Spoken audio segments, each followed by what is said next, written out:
ઉમરેઠમાં બળાત્કારના આરોપીની ધરપકડ.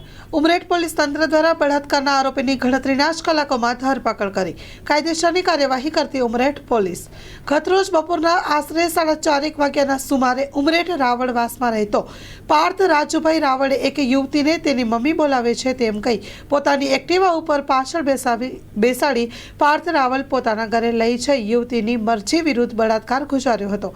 સમગ્ર બનાવ સંદર્ભે તાત્કાલિક ધોરણે આણંદ જિલ્લા પોલીસ અધિક્ષક જીજી જસાણી તથા જૈન પંચાલ નાયબ પોલીસ અધિક્ષક આણંદના માર્ગદર્શન હેઠળ તાત્કાલિક ધોરણે SH બુલાન police inspector Umreth police station ખાતે યુવતીને રૂબરૂ બોલાવી તેની સાથે બનેલ ઘટના સાંભળી ગુનાની ગંભીરતાને સમજી ફરિયાદીની નામજોગ આરોપી પાર્થ રાવળ વિરુદ્ધ BNS કલમ 64 મુજબની ફરિયાદ લઈને આરોપી પાર્થ રાવળની શોધખોળ કરી આરોપીને ગણતરીના જ કલાકોમાં પકડી કાયદેસરની કાર્યવાહી કરવામાં આવી હતી. Story report by Fakruddin Kazi, Umreth.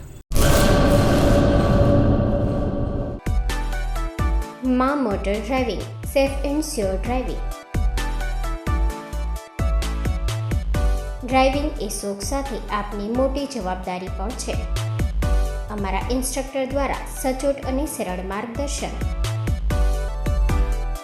આપની રોજની તાલીમની માહિતી મેળવીને શું અધુરાશ છે એના ઉપર પૂરું ફોકસ કરાય છે.